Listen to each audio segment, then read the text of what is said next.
Question. Good morning, Kim. For a few months now, I felt that Master Padmasambhava is my mentor.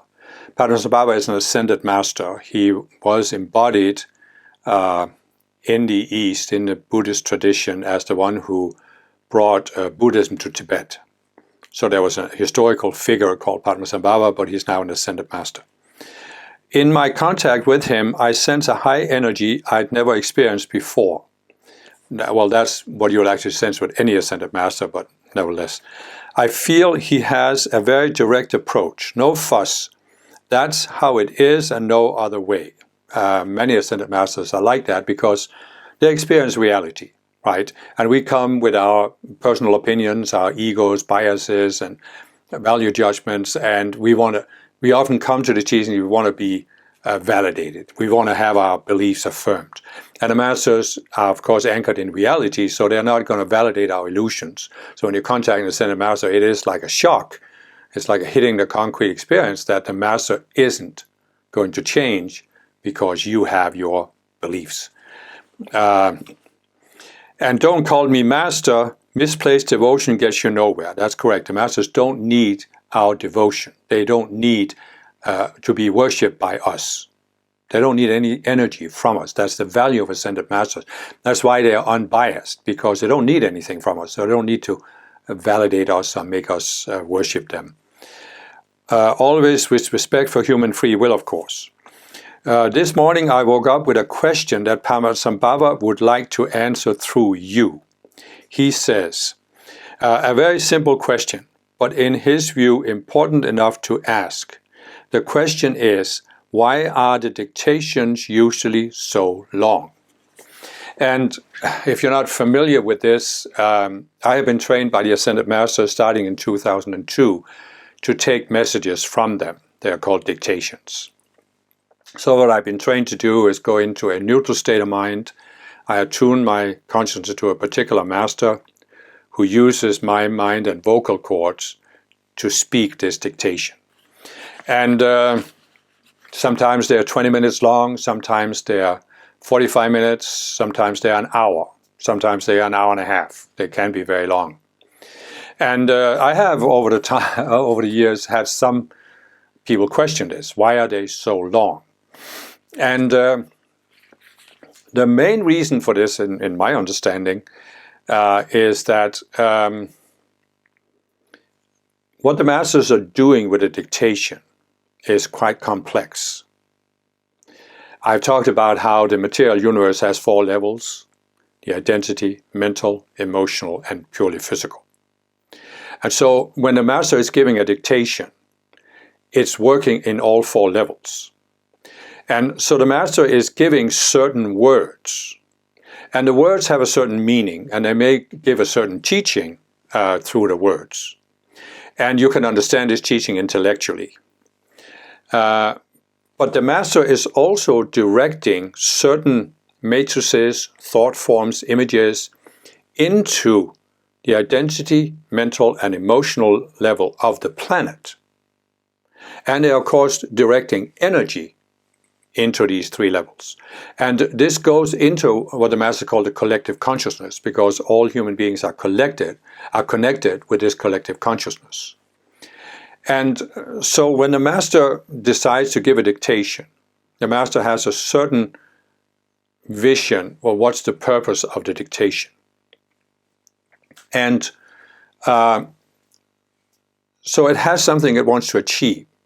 So the master starts in the spiritual realm with these matrices. It releases the energy, and it first goes into the identity level. And when it has achieved what it needs to achieve in that identity level, it then goes into the mental, starts spreading through the collective consciousness, and then goes into the emotional, and finally it can also go into the physical just by radiating energy. So what the masters are often saying is that when people are there physically listening to a dictation, or when they're connected, like when we do a webinar, for example, the masters are using people's auras and chakras as a kind of transformer, broadcast, magnifier to reinforce the impulse they are sending into the collective consciousness. So there are a couple of things that play into this. Number one, how many people are there? How open are they to, how neutral are they to just let the Master's energy and thought forms flow through them?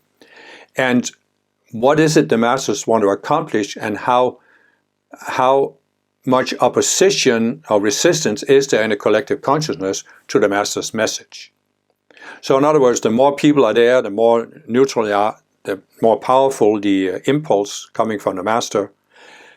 And it's just a matter of when has it gone out in the collective consciousness and achieved what the Master wanted to achieve. So this is one reason why the dictations vary in length. There are some where you could say that the Master has a very specific goal it wants to achieve. And this can be achieved sometimes in a short dictation. And sometimes these short dictations can be very energetic, very powerful. There are others where the Master has a more complex thing it wants to achieve, giving a certain teaching that challenges people's illusions, for example. One of the Masters that often give a long dictation is actually Padmasambhava himself and Gautama Buddha. And they work very closely together. And they often give some very deep teachings about the duality consciousness, about people seeing certain illusions. And my sense when I take a dictation like that is that they're addressing specific groups of people who are trapped in a certain illusion. And it's not just that the Master radiates this, but the Master is actually working with these people and in the collective and releasing an impetus, an impulse. It meets a certain resistance. The Master then tries to go around it, go around it, go around it, until the Master finally penetrates people's consciousness so they have an opportunity to see it. What the Masters are often saying is that when a dictation has been given, there's a certain group of people that have now received an opportunity to see something they couldn't see before. So it's like these people's minds are trapped in a certain matrix, a certain set of beliefs, and a certain energetic pull, a certain maelstrom of energy that blinds these people. So the Masters are seeking to penetrate this veil. And it's not working against free will, it's actually giving people the free will to see beyond the veil. And then the Masters leave it up to the people what they decide to do with that. And I'm not saying that this happens at the conscious level. But you see again, as I've explained many, many times, you right now, here's your conscious mind. You're looking at life from your conscious mind. But you're actually not looking directly at life. You are looking through the filter of the content of your emotional, mental, and identity bodies. And those contents are coloring everything you see, which means you are seeing a lot of illusions. You are not seeing reality. And therefore, your free will is limited by your illusions. You can only choose what you can see. So the Masters are trying to work with people. What I'm saying is, the veil is in your emotional, mental, and identity minds.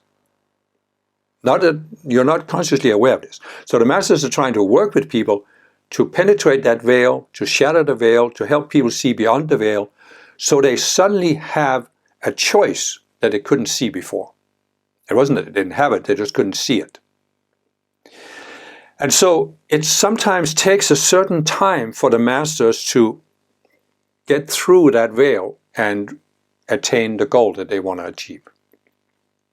And that's one of the primary reasons why the dictations are so long. Other times I sense that a dictation is long because the Master is just releasing its light and its presence, its being, without having so much of a specific goal. And I actually sense sometimes that the Master just enjoys this. An ascended Master who's still working with Earth enjoys interacting with Earth and with people on Earth. So the Ascended Master actually enjoys being able to express itself through a physical messenger, through the physical voice, and the attention of the people who are there. And we just, the last physical conference we had was in the United States, in Chicago here in August of 2018. And there was a couple of times where I just experienced that the Master was just enjoying the interaction. And therefore there came a point where the Master had actually achieved what it wanted to achieve with the dictation, but the dictation still went on for some time, simply because the Master enjoyed that flow of its consciousness and the interaction with the audience. And also the Master was working with the audience and helping them in various ways. So you have to realize that we can look at the planet as a very difficult and dark planet with all these things going on.